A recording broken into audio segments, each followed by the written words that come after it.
Bonjour à tous, nous sommes le 8 novembre 2021 et suite à plusieurs posts que j'ai pu voir passer sur le Twitter, je regarde avec un peu de curiosité et je découvre, pour être totalement honnête, vous le savez, je ne suis pas un spécialiste des crypto-monnaies, le Cardano.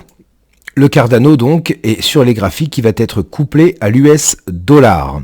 Donc le Cardano US dollar, que nous indique-t-il avec une lecture Ichimoku? Ce qu'on peut voir, c'est qu'on voit que évidemment juillet 2018 création, stagnation, avec un nouveau plus haut en novembre 2020 qui avait pris appui sur la Kijun et depuis c'est l'envolée. Vous voyez, nous sommes passés en l'espace d'un an de 0,17 avec un ATH à 3,11, c'est énorme. On a vu cette impulsion énorme en février 2021 et puis des à-coups et la Kijun mensuelle a toujours fait le job avec cette énorme poussée en août, l'ATH en septembre et depuis septembre, retracement.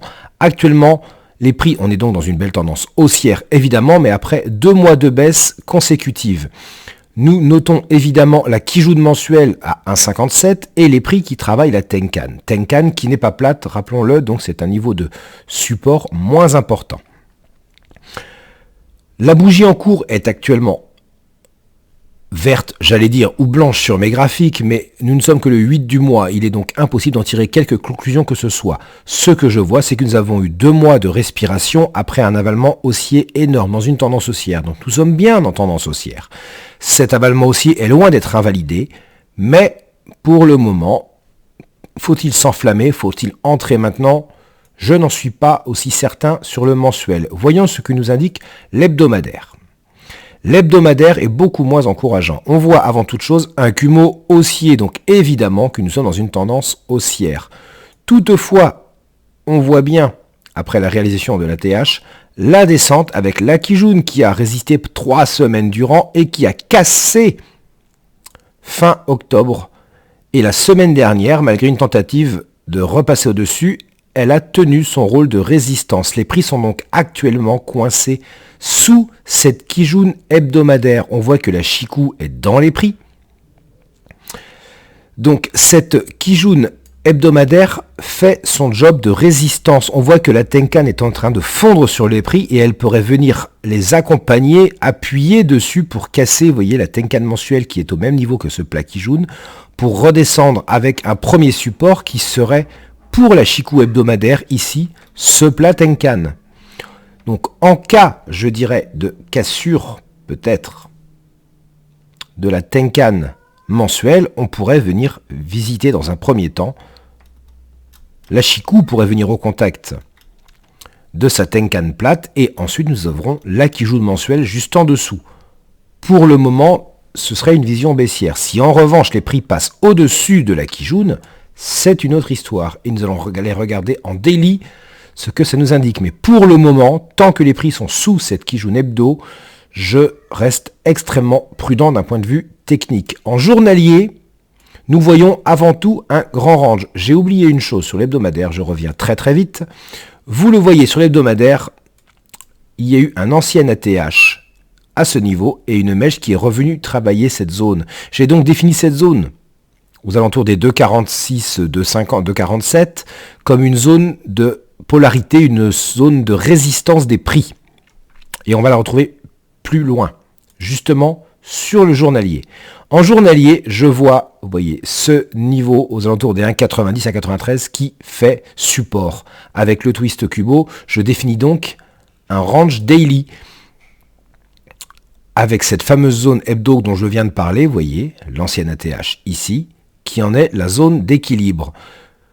Si on zoome, que voit-on? Eh bien, on voit que les prix sont en bas du range, mais ils sont coincés sous la Kijun et ils peinent depuis le mercredi 3 novembre, depuis une semaine, à casser cette Kijun qui fait son rôle de support. Si je zoome, on va constater que la Kijun Daily, vous voyez, est juste au-dessus de la Kijun hebdomadaire. Nous avons la Tenkan Daily et à ce niveau ici, la Tenkan mensuelle.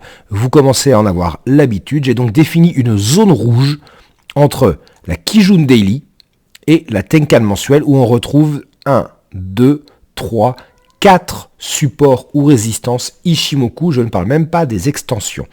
On pourrait donc se dire que si cette zone rouge cède, on pourrait peut-être voir les prix repartir à la baisse. Pourquoi pas vers le bas du range daily à 1,93 dans un premier temps et ensuite les niveaux que nous avons pu voir en hebdomadaire et en mensuel. Si en revanche la Kijun journalière cède, on pourrait reprendre la rotation haussière dans le sens du range daily avec un premier objectif, la Tenkan hebdomadaire, la fameuse zone de polarité qui pour moi serait un niveau extrêmement important. Et ensuite, on pourrait continuer à aller chercher, pourquoi pas, le haut du range daily et même la TH, etc., etc. Pour le moment, tant que les prix sont coincés sous cette Kijun, et je dirais cette Kijun daily hebdomadaire, les deux, et je dirais dans un sens plus général, sont coincés dans cette zone rouge, il n'y a rien à faire. Surveillons la cassure. Et d'ailleurs, en H4, qu'est-ce qu'on peut voir? On peut voir que le Kumo n'est pas orienté, twist, les prix sont dans un range et la zone rouge en question est justement la zone d'équilibre de ce range.